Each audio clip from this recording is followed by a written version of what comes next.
So I'm a psychologist. Let me give you a bit of a backstory. I've been a psychologist now for longer than I probably care to think about.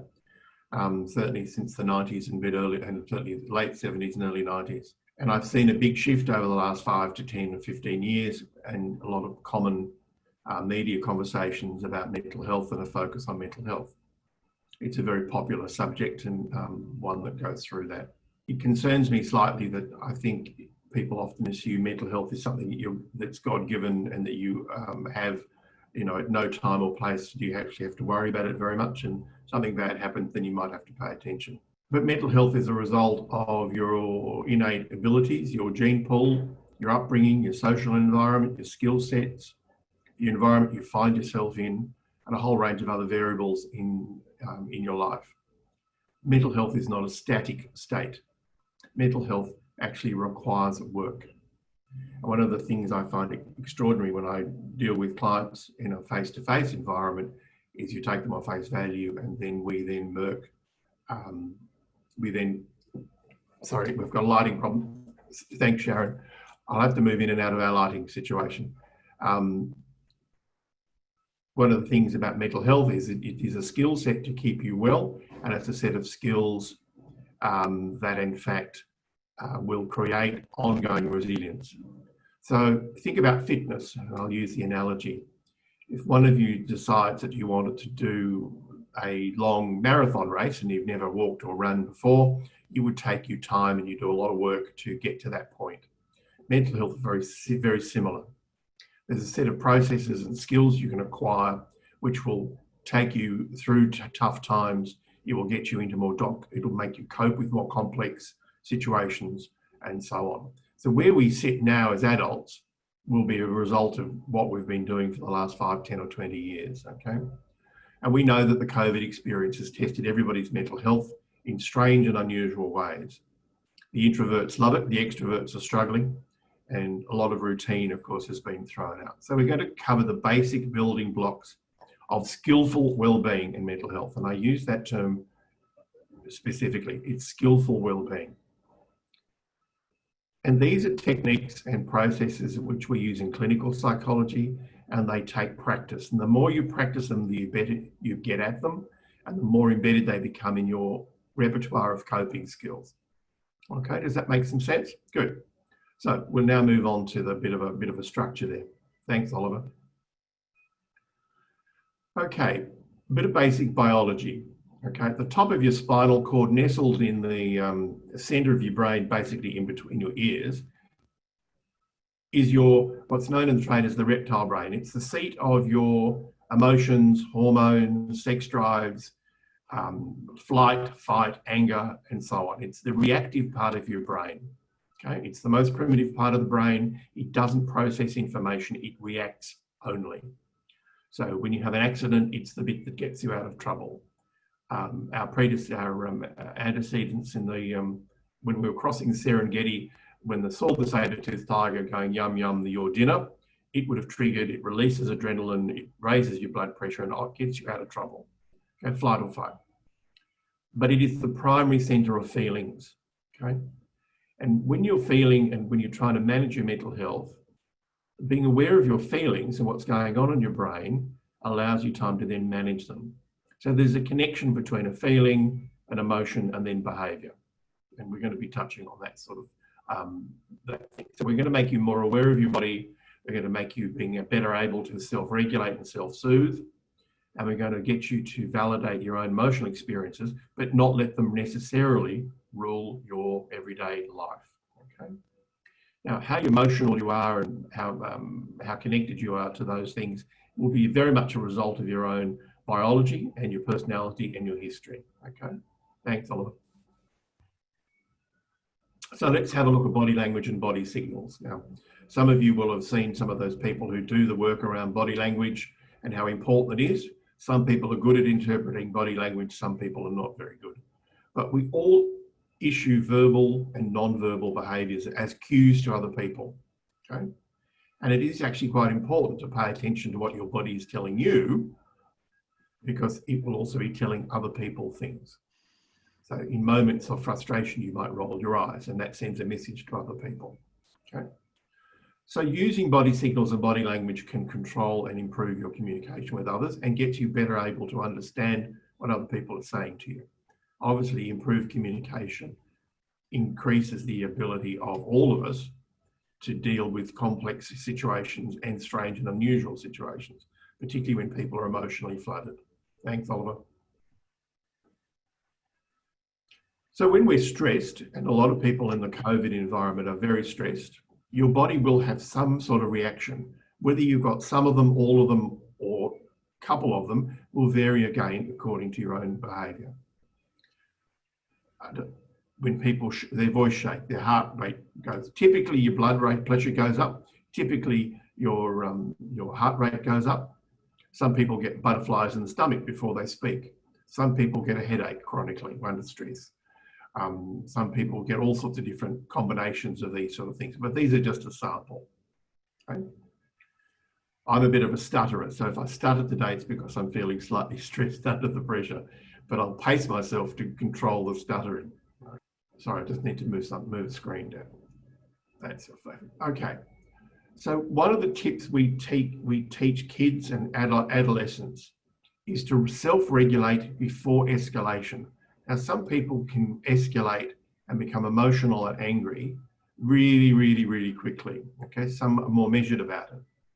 Okay, but it's an incredibly powerful tool if you can regulate and recognize the escalation before the top blows off the kettle. And there's a couple of reasons why this occurs, because if your reptile brain is controlling what you're doing and saying and thinking, I'm really angry, okay, what happens is your thinking style changes. Your thinking becomes associative, it becomes emotional, and the language in your brain changes, and all logical function goes out the window. So think about a time when you might have been involved in a car accident, or somebody abused you in a supermarket, or something really challenging, and you lost your cool. You'll find if you play that script back, the language changes in your head. And that's because the reptile brain is doing the work, not your frontal lobe and your thinking parts of the brain, the rational parts of the brain. Okay? Now remember I said that the reptile brain is reactive. It doesn't think, it doesn't process information. That's a really important key to improving your resilience and mental health. And you'll see why in the course of the next hour or so. Okay? So think about it for a moment where you might have been able to regulate your feelings better. Okay, just think of feelings as clouds in the sky. They don't actually have to be acted on, and they're not necessarily real. So self-regulation before escalation, okay, can calm you down, make you feel better, and improve your coping skills. Okay. So let's move into a few techniques around feeling relaxed, mindful, and attentive.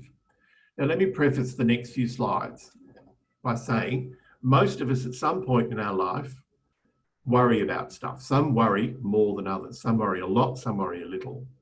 And in times of stress, the worry stuff levels will be going up enormously. Now, clinically, we know that anxiety at its root is that bad stuff's going to happen in the future. And chronic worriers, you'll find, worry is non-specific. So there's some techniques about how do you get control of those worries, how do you manage your anxiety, and how you then stop the spiral down into depression, which is the two of the most common mental health challenges we face in the modern age. You've got 7, 8, and 9-year-old kids on the TV saying, I worry about this stuff. And 30 or 40 years ago, children would not have been worrying about environmental issues and so on. I make the observation also that our media at the moment is using a lot of emotional and flooding language. Now, what do I mean by that? So you think about Australia over the last 2 to 3 or 4 years, we've had a whole series of natural disasters, which the media have reported and blown up. So we've had the drought. We're all going to be doomed with not going to be any food, and there's not going to be any water. Then we had the bushfires. Okay, we're all going to burn to death, and so on and so forth. And a lot of community damage has been done because of natural environmental factors. And now we've got COVID. So Australia as a community was already emotionally flooded and emotionally triggered. So getting people to relax, become more mindful and attentive will improve community health as well. Okay, so why is relaxation important? Okay, It will manage feelings, stress, worry, anger. It will gain control over your body because we target the physiological sensation of anxiety and other intense emotions. We know that if you can reset your body, it improves your physical and mental health. Okay? Now and that's a result of our flight or fight things. If you're permanently anxious and worried, it means that your flight or fight responsive hormones, blood pressure, etc., are chronically elevated. Okay? And you're not dissipating the hormones that result through your body. You're not resolving those issues. They just stay permanent. So relaxation is a reset button and increases your ability to perform, and it reduces cortisol in the blood system and improves your immune system and cognitive functioning. If you're not sitting in an emotional mind space, your rational brain can problem solve, and we'll come to that a little bit later on in today. And it makes you feel more positive. Okay. Thanks, Oliver. Okay, now have a think for a minute. Now, under times of stress, most of us have got some good habits and some have got some not so ideal habits. When we talk about good habits, it's about eating, exercise, self-care, and all those sort of things. But we do know that in times of stress and high workload and pressure, often our good habits go out the door. Okay, and so what we do is we make emotional decisions, not rational decisions. I'm really tired, I'm really pressed, I've got to get this done, I've got to meet a deadline, I've got a long day of Zooms. So you go and eat chocolate biscuits and maybe, eat fried food, just as an example. And at the end of the day, rather than going for a walk and rather than going for a reset, you work long and answer more emails, and then you go and have more glasses of wine than probably you would do normally if you weren't quite so pressured. Okay. So consciously engaging and managing your stress reactions is a very powerful tool to managing your mental health. So the body then drives how well you feel. Okay. Okay.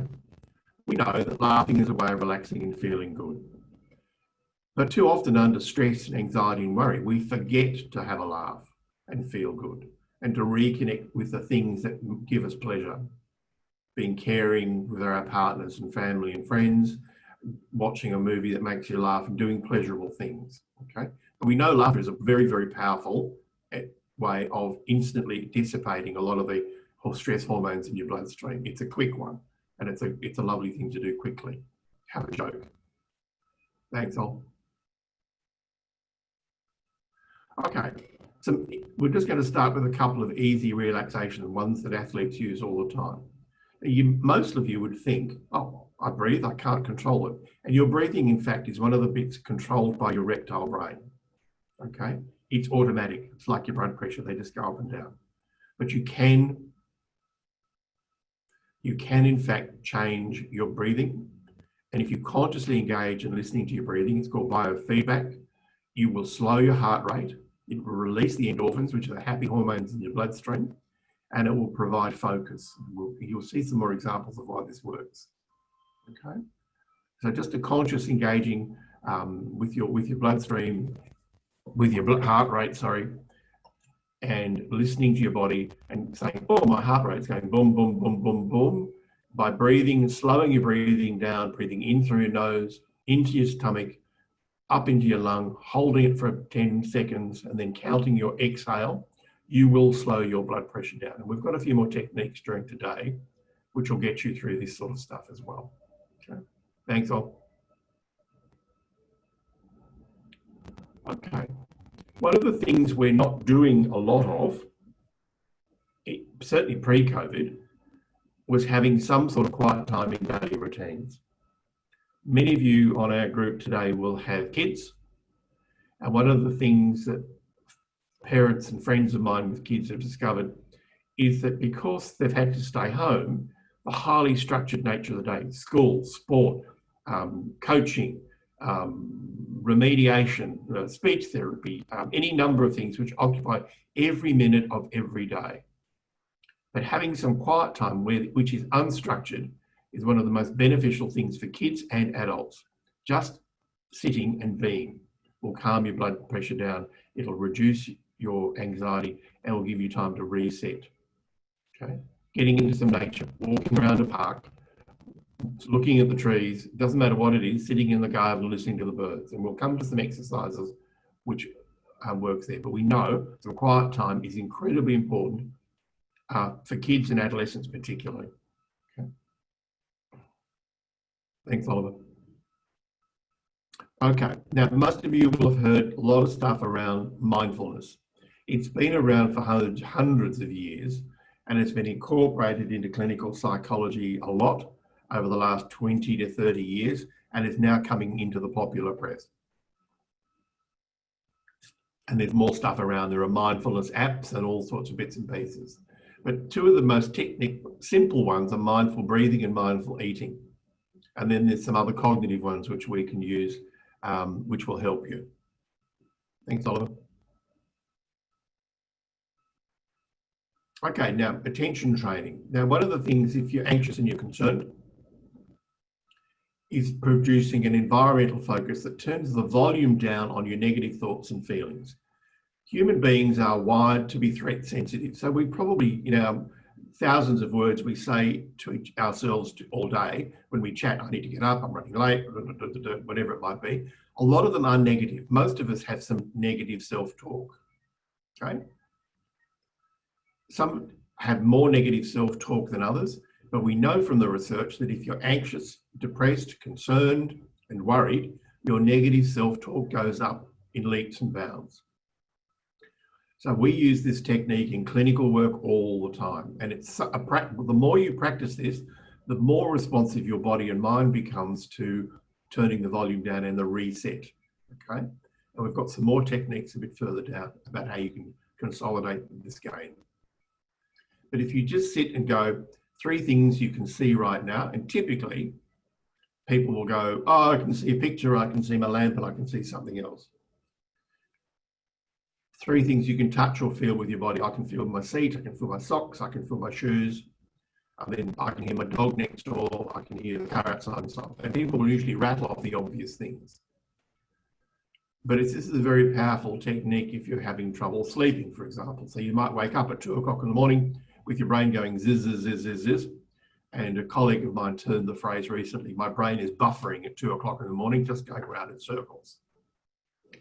So by bringing yourself into the here and now, okay, and practicing this, you will calm the volume down in your head. And if you start to provide some detail, well, I can see a brown picture, I can see a picture with a wave on it, I can see a picture with a cliff face on it, and there are trees above it. So you granulate the picture in your head, okay?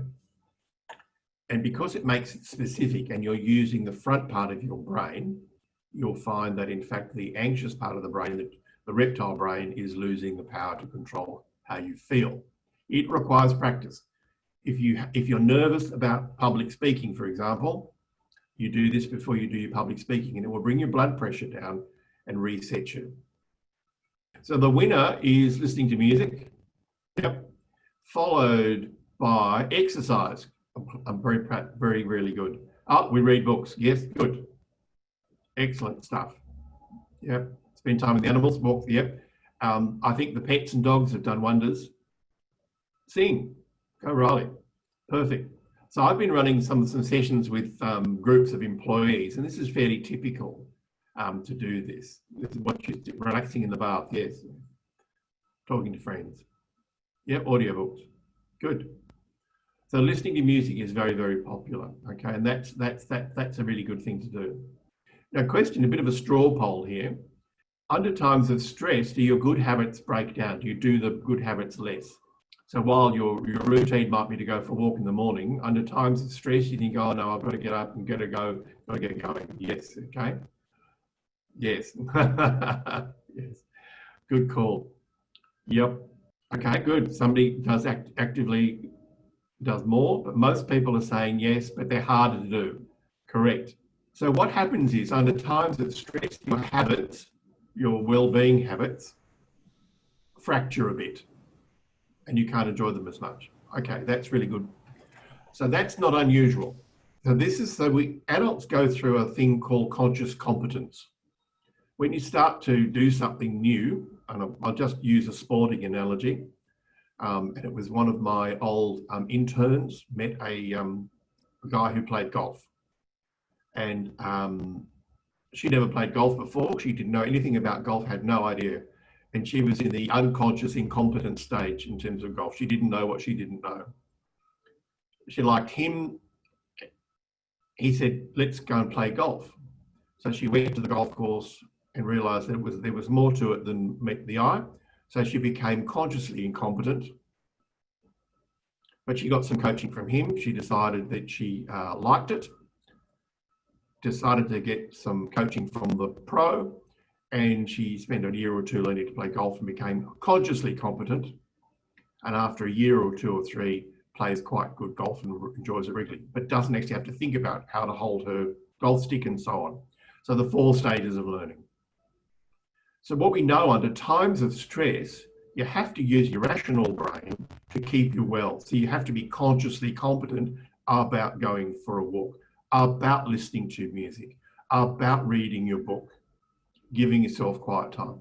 Okay, so that's a really important learning for today to take out of that. Okay. So important considerations if you're going to manage your anxiety and work with others. And there's a technique you can apply to your family or friends or your work colleagues. And we'll give you some techniques. But being in the here and now reduces anxiety. Focus on the present rather than the past or future. Look at the positive rather than the negative. And look at the process rather than the outcome. So these are the sort of the road rules for attention training. And decrease attention on your negatives. And again, I will give you techniques about how to do this in the coming slides. Okay.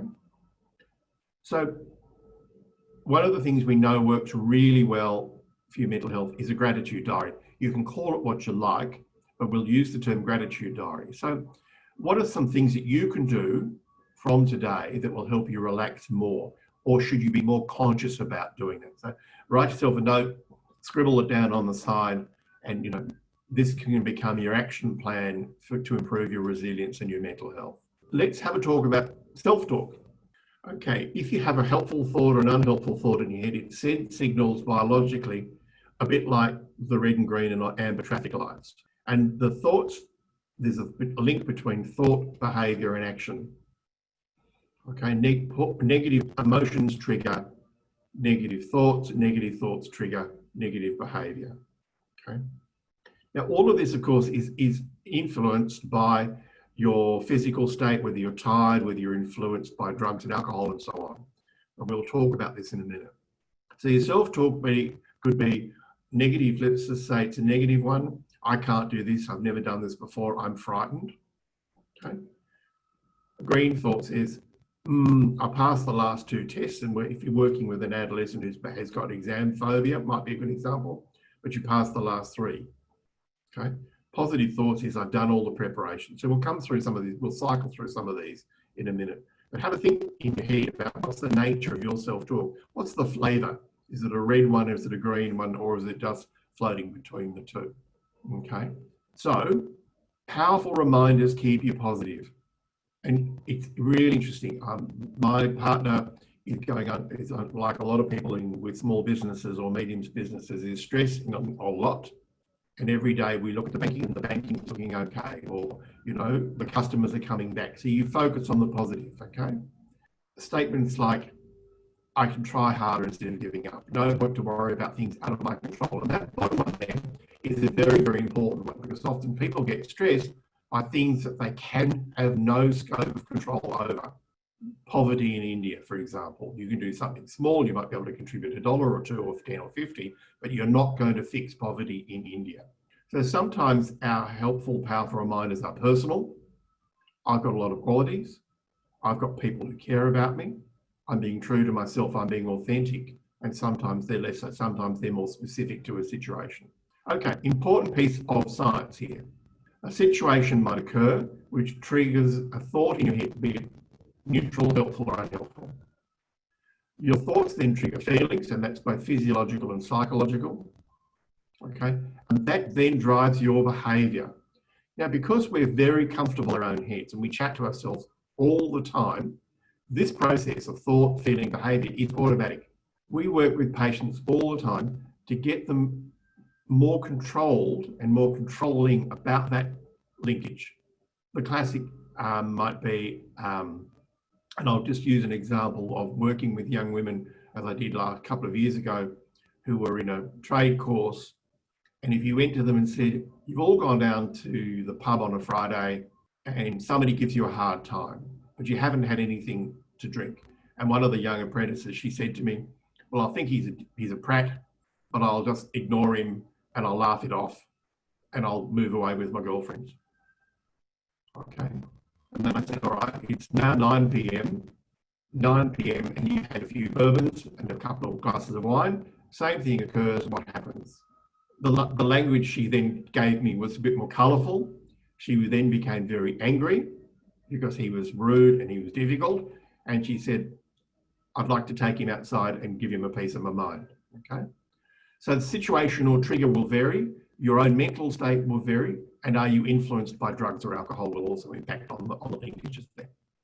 But we work a lot with people to get them to manage that link between thought, feeling, and behaviours. Okay, so here we go. Difficult situation, trying to save some money to get ahead, making some progress, but a big bill came in at the same time. And I ran this with a group of TAFE students once, and the one guy said, oh, I've just had my phone bill. My first phone bill was, Dad used to pay my phone. I said, oh, yeah. And I said, how much is the phone bill? Oh, it's $300. I'll never be able to pay it. He went automatically into catastrophization. He went from 1 to 10 in catastrophization in microseconds because he was very emotional about it. I'll never be able to pay for it, okay? Okay. This is hopeless. So the negative thought is hopeless. I'll never save any money. I'll never get ahead. It makes them feel sad and then they give up trying to save, okay? But I challenged his unhelpful thought by saying, is this your first bill? Yes, he said.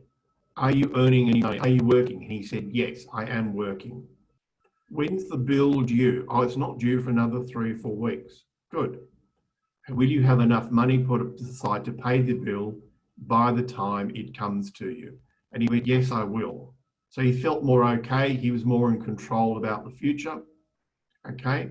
And he figured out that he could work out how to plan for the bills in the future now that he knew how much he was spending, okay? So hold that little example in mind when we work forward, okay? So the automatic thought was unhelpful and read and stopped him from taking action. By problem solving it into a helpful thought pattern, he was able to make progress and manage it and reduce his anxiety and his sadness.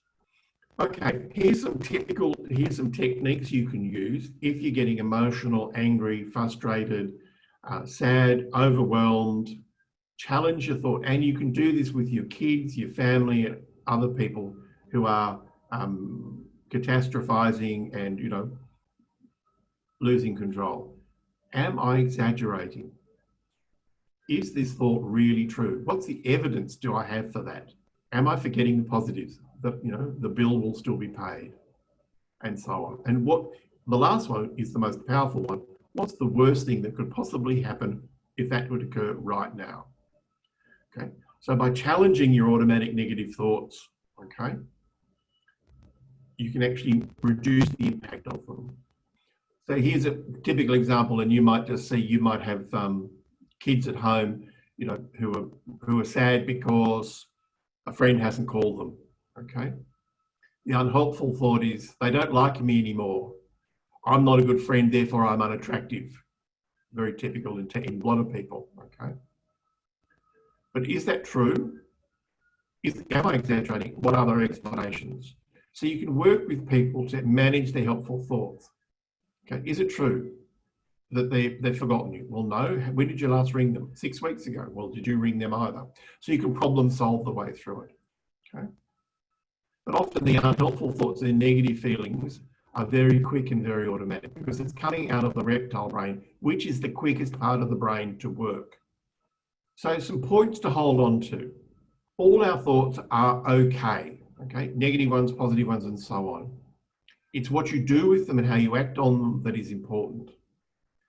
And as an old psychologist, I find it interesting that often people expect to be happy, and I use the term in inverted commas, all the time.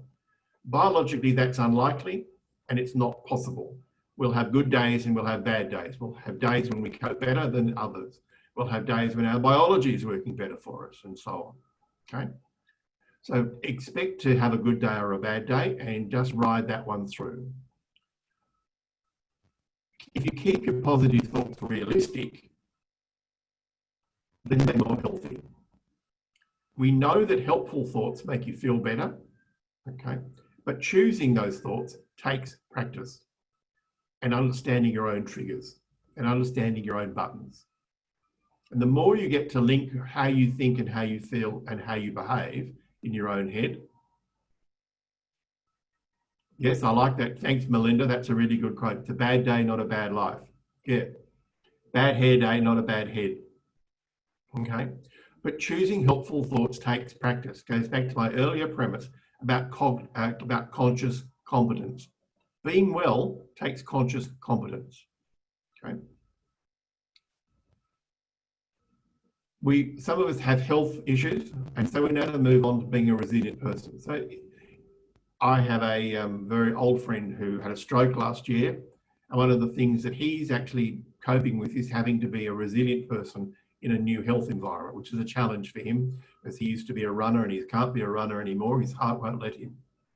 So he's having to do a whole lot of work around, well, what can I do to replace that, and what is that age appropriate? So what are the traps to resilience? Okay, can be quite interesting. Okay, and often we don't do things that we want to do or are appropriate because you're afraid of somebody else's reaction. So it's a resilience trap. Too much alcohol is a resilience trap. Negative thoughts and behaviours are a resilience trap. But some of our resilience traps are psychological. If you're with somebody who constantly criticises, you're less likely to do something with innovation. Reacting badly to shaking heads or rolling eyes, the body languages, okay? Being interrupted, fear of others are laughing at you. So kids obviously are very sensitive to peer group pressure. So they won't share or say something because of peer group pressure. A colleague of mine that I was talking to yesterday said, oh, I changed schools so often, nobody could believe, because her parents travelled with work, nobody could ever believe how many places I lived. So they used to make fun of me. So then I stopped telling anybody anything. And she's now 50 and she said, I still have a fear of not fitting in. So it can be a long-term issue, okay? So being afraid of other people's reaction can often drive negative, okay? No, that's good. Go back, hang on, go back to the previous slide, sorry. Okay. But anything that threatens our confidence and our resilience can come from a safety cue, okay? We know people who believe in lucky numbers, the stars, or lucky day, okay? We know people that will only have a good time if you wear certain clothes. I know people who won't, you know, I've got to have a drink or two before I go out to socialise, okay, because it reduces my anxiety. Okay, rituals can often be a safety cue, I know. Thanks, Oliver. Next. Okay. So in a bit of a breakout session, when did you want to share something but didn't want to because you were afraid of a reaction, okay? Okay. Hi, everybody. Welcome back. So one of the trending data is not being brave enough to speak, bravery, okay? Worrying about not having all the correct facts, okay? Making people feel uncomfortable. So a lot of some of this stuff's interpersonal, isn't it? You know, resulting in awkwardness, self-doubt. So that's linked to bravery, not being believed, self-doubt, being embarrassed and overshare, fear of the response. Okay, you see these are all emotional response. There's a lot of emotional response there. Being seen weak or emotionally fragile, being judged. Yeah, other approval, being judged, feeling silly. Yeah. Very similar trending there, isn't it? People think it's silly judgment of others. So this is, all of that stuff is an emotional response, okay? So you can challenge some of that negative self-talk by saying, is actually anybody in the room in a position to judge me? Have I given it my best shot? Have I got all the available information in what I've just done or said? Okay, and we know that confidence comes with practice. Okay, so that's that conscious, competent stuff. You have to practice it. I remember some years ago, the people that there's a firm that trained people to do public speaking, whose name's got out of my head, and they said one of the great mistakes people make when they're doing their very first bit of public speaking and working to things is they giggle in an embarrassed sort of way and say, oh, this is my first thing, and then they read the slides. So of course it sets the audience up to be concerned about the quality. So sometimes the old saying, you have to fake it till you make it. So mastering your own fear of flying, as the saying goes, okay, it can be a real challenge. Okay, so let's hold that thought in mind when we work onto our next session. Thanks, Owen.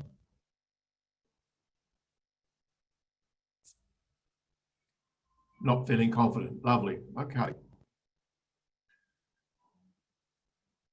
So if those are your primary concerns about not feeling confident, what does help you cope? Some people really like to be across the detail. Some people like to be across the numbers. Some people want to have somebody behind them, you know, that reassures them, gives them a bit of reassurance, okay? But you can manage your own levels of reactive anxiety by breathing and relaxing, okay?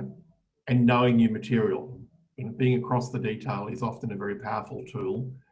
And your safety cue will vary according to different situations. If somebody's got social anxiety, so where they go out to a group and they get anxious, you know, being relaxed before you go in will mean you can cope with new people. Practicing some entry lines, practicing questioning, active listening skills with others will improve your social anxiety and things. So there's some work you can do to manage your own anxiety and find some qualities and some skills that really help you. So today we'll get a few more going. Thanks, Oliver. Okay. I want you to, again, on your piece of paper, on your own desk, what personal strengths are you grateful for? What do other people remark and say, gee, you're a good friend, you're a this, you've got a good analytical mind. What are you grateful for? Okay, write that down because you'll find it will rebalance some of your negative self-talk. Okay, thanks, Oliver. Okay, now we know from the research, moving on, thanks, Oliver. There are some things we can do which are community-based, which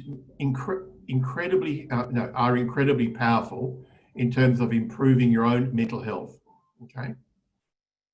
Helping others, altruism is an incredibly powerful tool. Even if it's just giving $10 or $5 to somebody in the street. Volunteering is an incredibly powerful tool for mental health, okay? It doesn't matter what you do, but if you go and do helping grandma mow the lawn, baking somebody a cake, offering to help them with the delivery, unpacking their house, helping them move, other those sort of things, okay? It triggers a whole lot of positive emotional response in you, and it triggers a whole lot of positive feedback from the environment. Very powerful, much underrated tool for resilience, okay? The old saying, when the going gets tough, the tough help others. Okay. But what often happens is if you're full of anxiety and self-doubt, the self-doubt talk will say they wouldn't want my help. I couldn't cook for them, my cooking's not good enough. But we know if you actually master that, you will double the rewards both psychologically and physically. Okay. Sometimes you actually have to act it out to get the benefit. Thanks, Oliver. Empathy and sympathy. There's two differences here. Sympathy is, oh, that's terrible, Muriel. Would you like a cup of tea? Okay. Shocking business. At least your daughter's passed the exams. Oh, COVID, terrible business, but gee, at least you've still got a job. That's sympathy. And sympathy does not make anybody feel better, does not make them feel positive or cared for. Empathy, however, is where you recognise and correctly name the emotional journey or experience that somebody else is having. And it's about being able to name it. Mary, I can see that the fact that Tom's got on reduced hours due to COVID really makes you feel sad and distressed and worried. Okay, so that's reaching into your own emotional memory bank and connecting with the experience of others. Big difference between sympathy and empathy. And empathy improves everybody's well-being and resilience, including your own. Okay, thanks, Oliver. So practice it. We know also that support networks are important, and you'll need a different support network depending on what's going on in your life at any one time. Okay, I don't think I've ever seen anybody who, where the same support network lasts a full lifetime. Okay, you'll have support networks at work where there's technical support. The IT team, you know, work Oliver's doing for us here today is a part of a support network and making this work really well. You will have emotional support networks who are part of your family. You'll have a legal support team. So making sure that you access and use your support team in different situations, okay? It's really important that you use and access your support networks if the going gets tough. A problem shared is a problem halved. And often people in great stress and anxiety stop sharing, close down the doors, lock the doors and don't talk to others, and then become incredibly isolated, okay? And isolation is a very fast track to poor mental health, okay? So get into the habit of talking to your support networks, getting on the phone, chatting to people just for connectivity and problem solving and day-to-day connectivity. Like empathy, it's a very powerful, much underrated feature of good resilience. So one of the things that we note from the COVID experience is that it actually has popped a whole lot more people out into community and caring as best they can for each other. You know, cup of tea over the fence, sharing a slice, because they're not so frantically busy. It's been a really interesting sort of thing. So what have you done that has helped somebody in your family community or in your local group? So again, what we're seeing here, walking group, going for a walk and talk, shopping for parents, hiking. What's been interesting socially, and I was talking to a friend of mine the other day, and she and her husband are in that at risk category health-wise, is again consciously ringing people. She's found that she's calling people she hasn't spoken to for a long time, but consciously doing it rather than thinking, oh, I haven't spoken to Betty for a long time. So there's been a lot more conscious competence about sharing and supporting community, making sure that mum and dad have got shopping, that they're connected with their grandchildren in some way, shape or form, cooking for the neighbours, doing a bit of gardening in a socially responsible sort of way. So again, it's a good example where the community have been activated into conscious competence about caring and helping others, as they also did with the bushfires. It's a very positive thing. It may not be ideal, but it means that people are consciously saying, I'm going to talk to people, help them, shop for my parents, do something for the kids and so on. So that's really good. Okay. So one of the things we know, and again, this is in your gratitude diary, is if you actually work as a positive example for those you care about in the community, other people then model that behaviour. So conscious competence is about modelling behaviour, modelling good behaviour in yourself, modelling healthy behaviour in yourself, and modelling healthy behaviour for your family. Okay. Kids learn and model behaviour. They replicate what they get coached in, and the parents and families are the most powerful coaches, okay, that you can have. Go Lorna, that's fantastic. The best carrot cutter upper in the business by the sound of that one. Okay, so being a positive role model is an incredibly powerful tool, again, for your own mental health and resilience. And that's because you get good feedback, and good feedback makes you feel better, which then reinforces your own positive behaviours. So I'm hoping you're starting to see the loop there where conscious behaviour, conscious wellbeing and conscious behaviour gets good outcomes for your health and resilience. Okay, thanks, Oliver. Okay, let's spend some time looking at your communication skills. Thanks, Oliver. Okay, I'm going to spend a little bit of time on conflict, because if people are emotionally flooded and distressed, conflict can go up in some unattractive ways if they're triggered, okay? But de-escalating people who are in conflict or flooded is an art form, and again, takes skills, because two things have to occur. You've got to model the right behaviour, which doesn't elevate and inflate their behaviour. And two, you've got to manage your own response to the conflict, because you will be triggered yourself. So there's double process going on here. But we know that appropriate non-verbal behaviour around eye contact and body language and body positioning is incredibly powerful.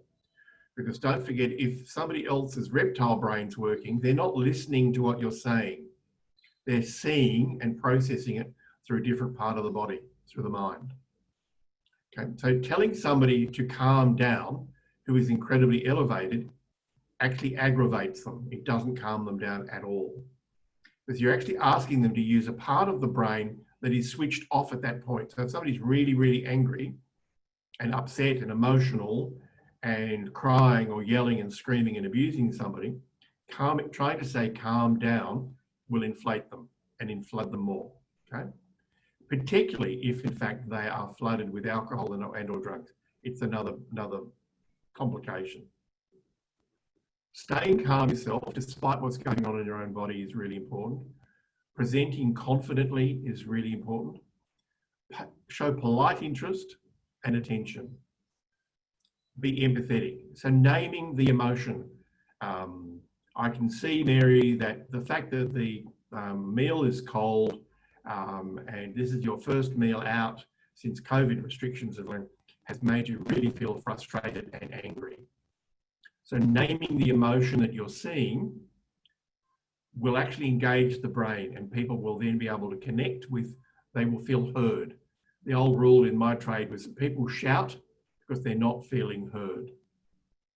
But if you cycle through those half a dozen points, people will eventually calm down. But the longer they've been angry or upset, the cycling may take more time. And there's some more advanced work about that on another occasion. But paying attention, showing respect and being empathetic, as opposed to that's terrible, Muriel, will in fact deal with conflict in a positive way and minimises risk and reduces escalation. Thanks, Oliver. Okay, but people who are thinking emotionally and are stressed and anxious often have anger trigger thoughts. Oh, they're so selfish. They're keeping me waiting. They're inconsiderate. Oh, that person over there is so lazy. They're so judgmental. We'll all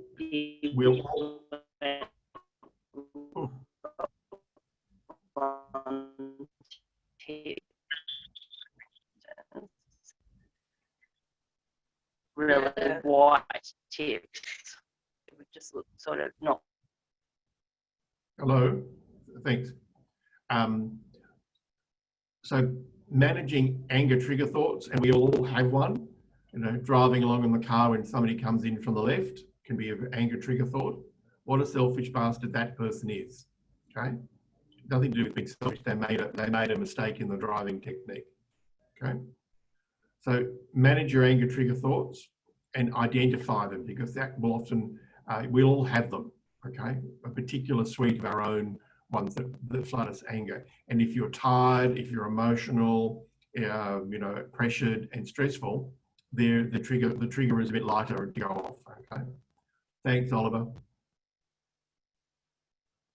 Okay, we're going to move on through conflict styles, and there's the three basic ones of aggressive, passive and assertive, okay? And we're going to have a little chat and a little look at what they might look like. Thanks, Oliver.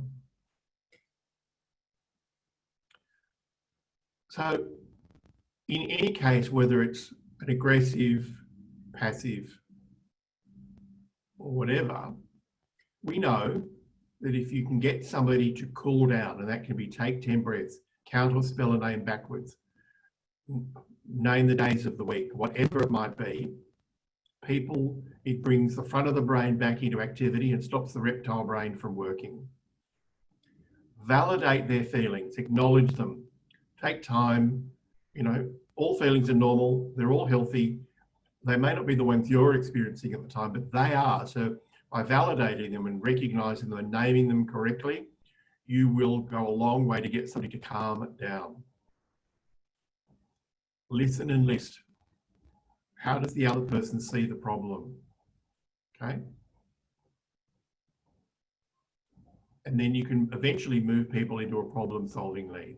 So one of the things, the old golden rule is, if you're having an argument with somebody and ultimately you go, I'm in the right, that makes the other person in the wrong. And therefore it becomes a fight between who's going to win or lose. Now we know from all the research over the last squillions of years, being prepared to compromise and being prepared to listen to other people's point of view and then take on board that is the most effective, sustainable way of reducing and resolving conflict. Okay. I want 5, you want 5. Well, there's enough for 3 each. We'll have 3 each. Okay. So it's that ability to listen, list, and make and move to a solution which will work for both parties will generate sustainable resolution of the conflict. If somebody wins and the other person loses, the other party is unlikely to want to keep to that bargain, because there's not an intellectual deal done in that head. Thanks, Oliver. Okay. Now, what's interesting is about assertion. Now, people, there's a whole lot of difference between being assertive and aggressive or passive. Now, often we don't do things because we're frightened of negative opinion of others. They'll think I'm stupid, they won't think I'm competent, and so on. But we're going to spend a minute about appropriate assertiveness. Okay, and again, it takes practice. Some people do it naturally. Some people are quite capable of stating their point and doing it in a way that other people accept. Some people are frightened of becoming aggressive, and some just sit there and do passive aggressive. So we're just going to have a look at that in the next couple of slides. Thanks, Oliver. Okay. So in your gratitude diary, what are your communication skills that you're grateful for? Okay, you write well, you can put 5 words together, you're emotional, you have an empathy with others, okay? You can state data really clearly and so on. So remember what you're grateful for. Thanks, Oliver. Okay, now this is a bit of structure around helping you manage difficult situations. This is a bit about conscious competence, okay? And it's one that you can use with yourself or others, okay? Rather than leaving it to flying by the seat of your pants, okay? It's about giving you some structure, and good structure and process works with the more complex positions and issues that we face in life. Good information improves decision-making. Good structure improves decision-making. Thanks, Oliver. And we know that coping step plans are a form of action planning, and most of us will have done some sort of planning in our lives, okay? But we know that by breaking down a situation into manageable steps, we know that it reduces anxiety and concern and emotional thinking, because it makes it manageable and doable, okay? And the fact that you're developing a coping step plan will calm your brain down. Thanks, Oliver. As you're in, okay? And it's a means of organising your thoughts about a task or challenge, but it means you also break it down. So what's an interesting, when you do group ones, what's the problem? State the problem. Everybody agree what the problem is. Often we don't know what the problem is, or 2 or 3 of you in the workplace or at home have a different view of the problem, Okay, try and get it sorted so that we all agree that we need more veterans. So the car is now worn out. We need a new car, whatever the problem might be. Okay. Now, brainstorming solutions is really interesting because what often happens, the rational thinkers want to make it real, make the brainstorm solutions absolutely finite and fixed. Okay. But we also know that imagination and having slightly wild and wacky brainstorm solutions can actually produce a whole lot more possibilities, which you can then explore. Okay, so define the problem, brainstorm the solutions. Don't rush to fixing it right yet, because often we go from a problem to solutions without actually doing the bit in the middle. Okay. List what might happen. By that actually is consider the outcomes. If you adopt solution A, B, C, what might be the outcomes? Okay, and then you can pick the options. So the step is really important. So here we go.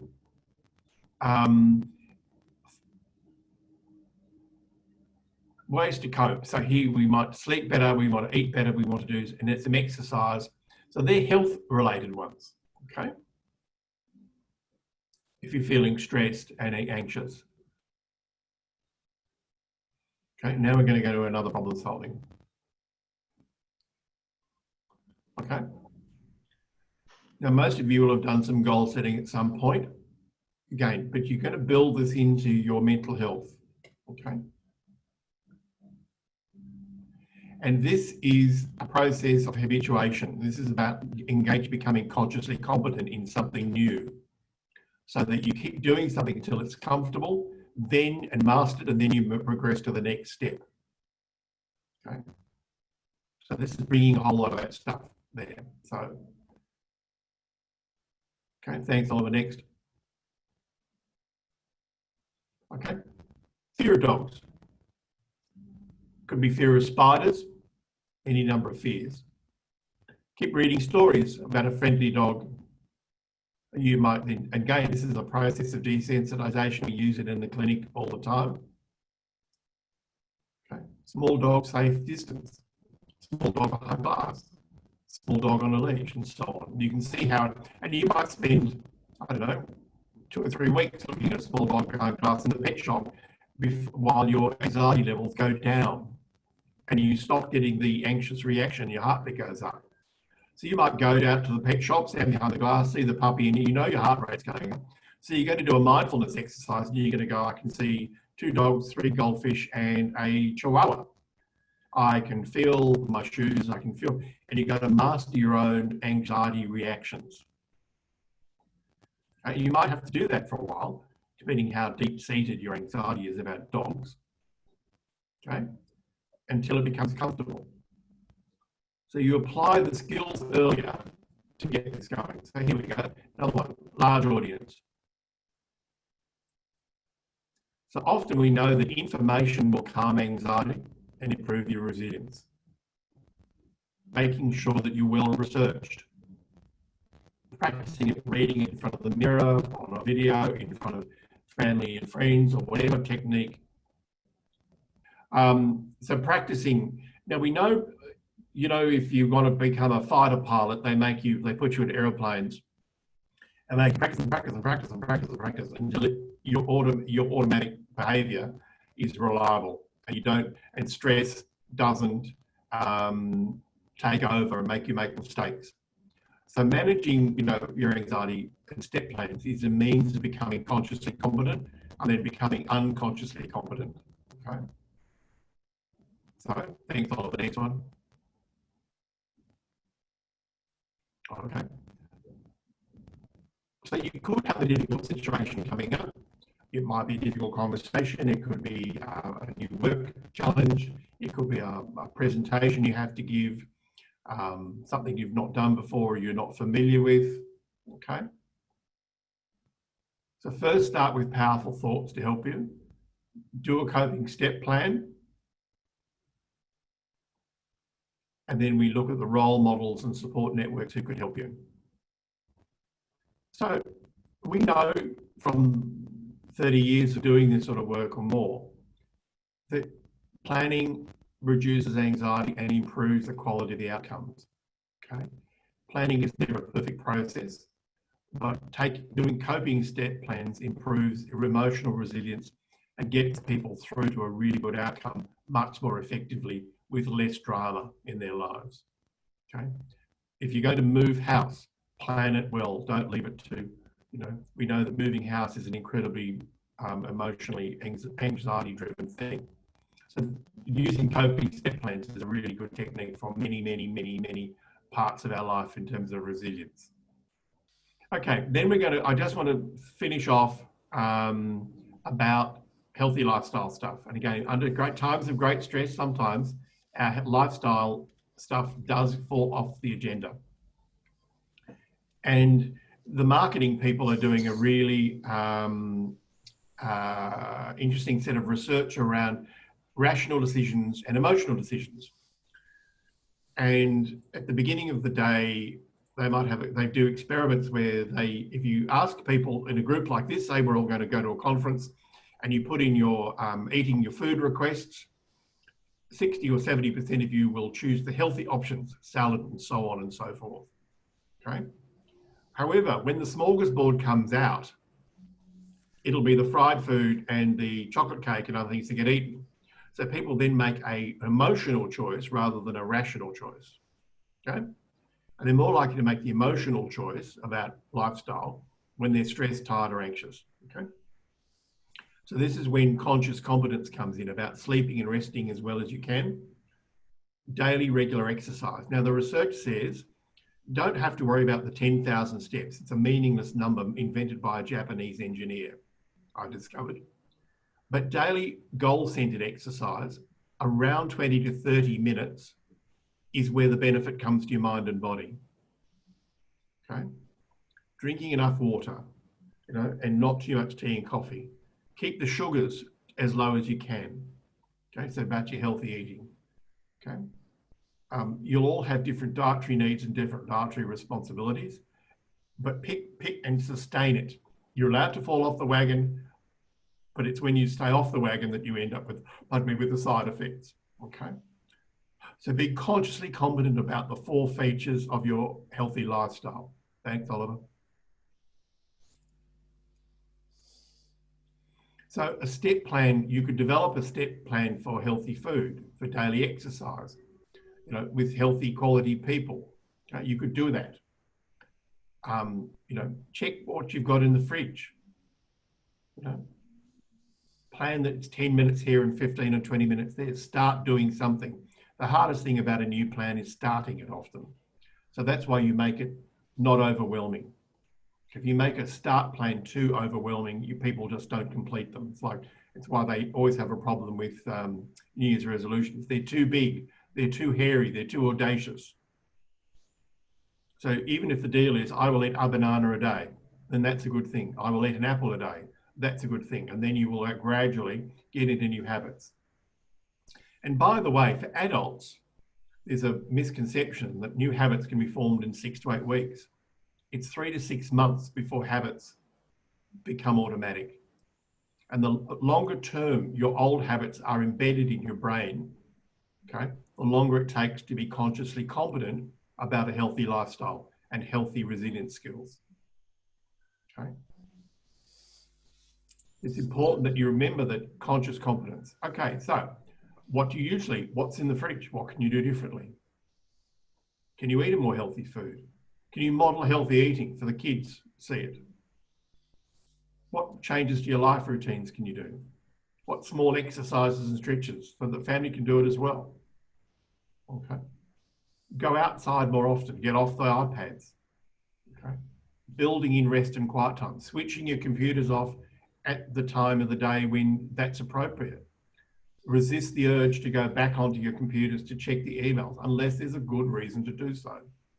One of the things we've noted over the last couple of months when I've been running groups and debriefings with groups of employers and staff is people feel guilty if they're working from home. I should do more work, okay? And what they're not getting is the downtime and the time for chat and the time for discussion and the time for review. So they're on their screens doing this sort of work a lot. We're doing face-to-face therapy a lot, and it takes a lot more out of you. Okay. So I know that when we're finished here today, I will go and, I don't know, put the washing machine on or do something that will take me out of this form of headspace. So some small steps. Okay. Shopping lists are really powerful things, as opposed to just going into Coles and Woolies in the supermarket and buying randomly, you know, and walking past the clever marketing, which has got all the chocolate at eye level and all the pulses at the bottom and so on. So who writes the shopping list? The home economists tell us that shopping lists are the most powerful tool to improve financial, budgetary management in a house, because it controls the random emotional spend. Oh, Lindt chocolates on sale, yum. Let's have more of those. Oh, Tim Tams on sale. You're a bit like the statistician who once promised to tell the whole truth, nothing but the truth, 53.4% of the time, which is nearly all of it. You're doing it, but I could guarantee that if the rest of us, and that's basically, if we did it more often, we'd save money and have healthier things in our pantries, and we wouldn't waste as much. Okay. One of the things about not having a shopping list is you actually spend randomly, and you end up with more food in your fridge than you need, and you end up throwing it out, or it becomes a science experiment in the crisper. I know, because I've had various health issues, that I make sure I buy if I buy enough bananas for 4 days, I know I'll eat one a day, and that gets me through my morning, and it's good for my guts. Okay, so that's taken a conscious decision to do that, and I make sure I do it, and I walk at 8:30. I'm not so good walking when I've done a long day of clinical work or management work or sitting on a Zoom. Okay, I'm best doing my physical activity in the morning. It sets me up for the day. So, and it took a bit of planning to find where the rhythm sits for me. So your own rhythms will work, will work for you as well. Okay. Okay. We're on to the be prepared. Okay. Keep a note of what helpful thoughts when you get stressed. Keep a note of what body signals. Be prepared to intervene consciously with the techniques that we've covered off today. Okay, everybody, that's a really good selection. Inability to focus, sweaty, can't stop thinking about it, disrupted sleep, your patience decreases, if you get from negative to positive, but you're working on it. Good on you, Barbara. Okay, so they're, again, really, really typical. Now, one of the things is we often, because they're so familiar to us, these physical reactions, okay, they're so familiar to us, okay, they're normal, okay, but you can counteract them. Okay, you can counteract them. And you'll find that if you recognize the patterns in your own behavior and your own reactions, you can think, okay, I've got a big game coming up, I've got a big presentation coming up. It normally makes me feel X. So start to counteract it. So if on Seligman's scale of 1 to 10 anxiety meter, doing a presentation to your manager makes you feel 8 out of 10, okay, and you get butterflies in your stomach and you get stressy tummy and other things, do some work prior to the meeting so that you reset yourself down to 2 or 3. And then when the adrenaline hits you, you're only going up to 5 or 6 or 7 and you're performing well. But if you go into a meeting and you're already feeling really stressy and all that sort of stuff, the reptile brain's going to take over and your performance will drop. Now, some adrenaline and some of that stuff does improve performance. We know that, okay? But if you go off the scale up to 9 or 10, performance suffers. So start to plan and pay attention to your stress signals, okay? And get support and practice, okay? All of us will have come across some of these reactions to stressful situations. We know, for example, that if somebody's really badly depressed, they will sleep a lot, okay? Or they will binge eat, or they'll binge drink. Okay, they'll demolish the tub of ice cream in a sitting. They'll either sleep a lot more or a whole lot less. Okay, they'll have no reason for feeling tired. They're emotionally tired. Okay, they'll report headaches and migraines. Okay, they're all fairly typical and they're very, very, very common. When you get a combination of all of those things in in large doses, then that's bad depression, okay? But most of us get some of it, all of it. And this is normal. It is quite normal for human beings to experience these sort of experiences and processes, okay? So what you then do about it and how long they last for, that really defines. So the routines, which we've worked through earlier today, are designed to shorten the duration, improve and manage the headaches, reduce the level of worrying, keep you focused on the happy things, and to reset your resilience meter more effectively, okay? One of the things we often forget to do, particularly if we're in a nervous mindset and we've got tough flutterbys in my guts and you've got stress in your shoulders, is to consciously let go of the stress and let go of the stress in your shoulders. All of you, just for a second, I want you to raise your shoulders up like I've done to my ears, hold it, tense, and let them go, and consciously then go and then relax and breathe out. You'll find that your shoulders are a half an inch or an inch lower than they were a minute ago. And the other thing we do during times of stress and issues like COVID is just not celebrate success. Just say, I've done a good job, I'm okay, I've had a good meal, I've enjoyed the walk, okay? So give yourself time to reward yourself, okay? Today's been an okay day. It may not be brilliant, but today was good. I enjoyed my talk with this. I enjoyed the session that we went to today. I learned something. So be prepared to celebrate your success. Again, it's a powerful trigger for all the good things that your brain and your body can do in cohort together. Okay. Thanks, Oliver. Okay. So I want you to just, again, being grateful for your life events, meeting a new person, reading a good book, a movie, a place you went. We went up, a friend and I went up to the Dandenongs yesterday, and we've both been working really hard, and we had a day in the Sherbrooke forest in the walks there. We were there for 3 hours. It was absolutely marvellous, and it reset my head for the week ahead, okay? I'm immensely grateful for that, okay? Next slide, please, Oliver. Okay, there's an overview. We're on the home stretch. So feelings and body awareness. Be more aware of your feelings and body aware of your body. Practice your attention training and relaxation. Recognize your negative thoughts, your typical ones, and start to manage them so that they will change your feelings. It's an incredibly powerful tool. Start to find out why and how you can, as opposed to why you can't. Challenge your old habits, and they could be social habits, they could be physical habits, they could be emotional habits, okay? Start thinking like a resilient person, because if you think like a resilient person, you will behave like one, and you'll role model resilient behavior. And then people will see you as confidence. People will see you as a competent person who inspires confidence in others. Okay, so think about your support team. No man is an island, and I don't remember who said that. Use your support teams, whether you're medical, social, sporting, emotional, whatever. Practice, use the skills to deal with conflict better. Set goals, explore solutions. Use the techniques around coping step plans. That will make you more prepared for future challenges. And if you then do the things in the previous slide, they won't be so overwhelming. You won't get that swamped feeling. And again, it will build your confidence in your own abilities.